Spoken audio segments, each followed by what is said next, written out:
Strip yourself of your former nature.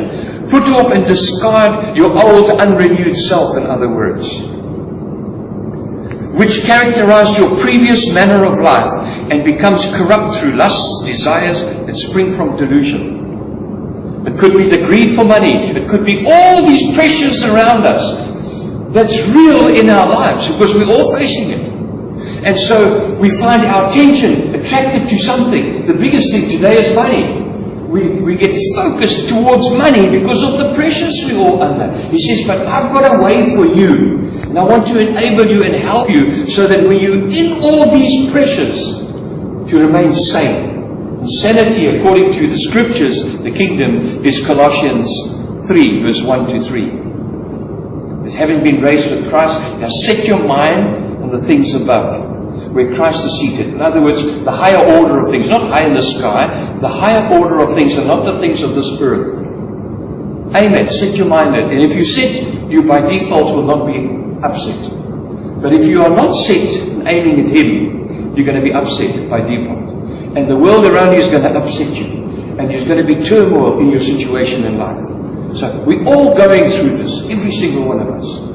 There's pressures in the workplace. There's a demand to feed your family. There's a demand from your work environment. There's a demand. There's so many voices around us, and it's all working, and it's pulling at us, and it's tugging at us, and the first thing it does, it tugs at what hasn't been washed yet. That's why he says, strip yourself of your former nature, your unrenewed self, which characterized your previous thing, and be constantly renewed in the spirit of your mind. Verse 23. So you've got to be renewed in your mind continually. Now, how do we cleanse our mind? How are we renewed in our mind? We've read in Ephesians, in the next chapter, we'll see this by washing of the water of the Word. You cleanse your mind. In other words, the socks are okay there, but it's what's in the socks needs to be washed. So the drawer's got to be pulled open. You've got to wash the socks, and the socks can stay there. So when the world comes around with its filth, that it recognizes the stench of filth, and it comes and it wants to pull the socks out, those socks will no longer accept the dirt and the pressures of the world around you. And so here you are in your working situation. And if you're not going to be renewed of your mind, there's nowhere to go. There's nothing. That's our responsibility. God said, I give you my spirit, I give you my words. Now, it's your responsibility now to allow yourself to be renewed and get your mind changed. So, it's a very important thing now, is to deal with our minds. How many of you have had children in your family? All of you. Okay. How many of you put a clean nappy over a dirty nappy?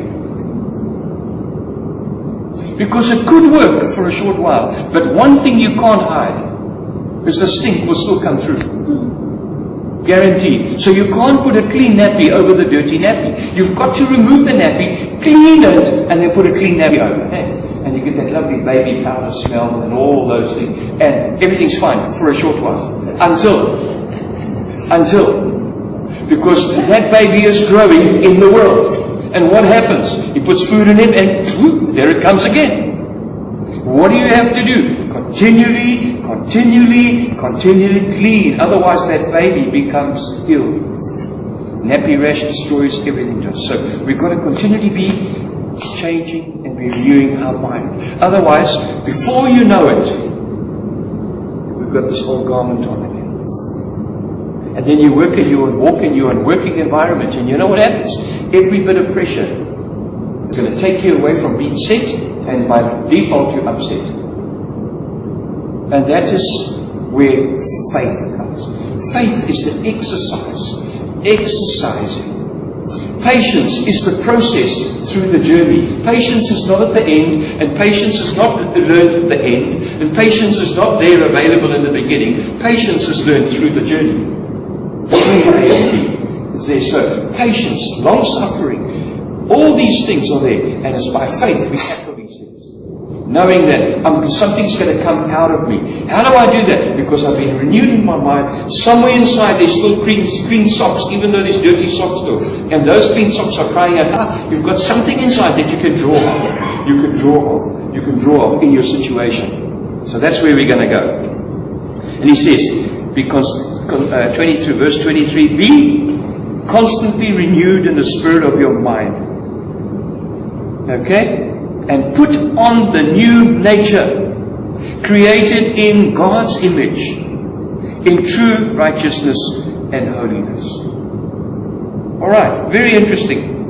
Therefore, reject all falsity and being done with it now, let everyone express the truth with his neighbor, for we are all parts of one body and members of one another. So that's the beginning part. Let's go to Romans 12.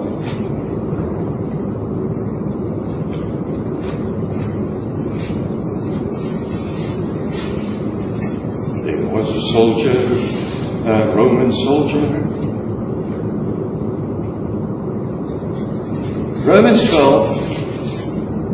Let's read from verse 1. You got it? Romans 12. I make an appeal to you, therefore, brethren. So here's Paul. He's making this appeal. Okay? And he says, and beg of you, in view of all the mercies of God, to make a decisive dedication of your bodies, presenting all your members and faculties as a living sacrifice, holy, well-pleasing to God, which is your reasonable, rational service and spiritual worship.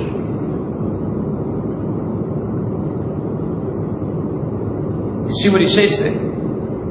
He says, I'm making this appeal, okay, that you dedicate your bodies. Your body is only obedient to what's going in your mind. Your body is only going to react on what's in your head. True? It can't react on something else.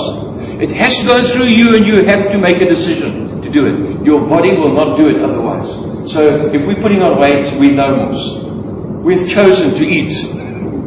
You see? So everything that happens and manifests in our body, going through our body, when it comes to behavior, it's been a decision that's ticked over in the mind. So where does the unwise decisions come from? Next verse. Do not be conformed to this world, this cosmos, this age. Okay? Fashioned after and adapted to its external, superficial customs. That's why I'm reading the Amplified Bible. It's so nice. They expand on this. But be transformed by the entire renewal of your mind. Okay? So everything that we are needed to do up ahead, we have to get the Word, the Scriptures, and get the Holy Spirit in it. He's got to help us. That's what He came to do. And to break open these Scriptures so that we see the truth in them. And the Word that is alive, active and sharper than any two-edged sword starts becoming, has a throne in your life. It sits here. Did you know that Jesus, when He walked out and He met the devil, and the devil says, turn the stone into bread. What did Jesus react on? Because all that came to His mind. Everything went in there. The thing is, He dealt with it because of what was already inside. Exactly. Now, if there's nothing inside, remember I told you about the story of the sponge, me in the bar. And I've got this revelation with a sponge. You can squeeze a sponge. If there's nothing inside, the only thing that's going to come out is vint. You're a vinty. Yeah.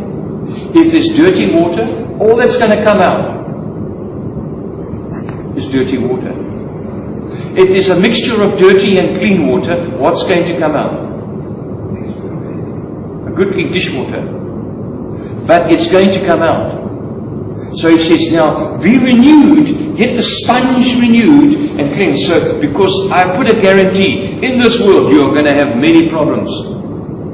And when you go into your working environment, you have certain ungodly belief systems sitting in your mind regarding your work, regarding behavior, regarding all these things. And you go into that environment And that's what the world will, pressure of what's happening in you will squeeze the sponge, and that's going to come out. And then the world will look around, and the people around you, the Buddhists, the unbelievers, this and that, whatever, and they look and say,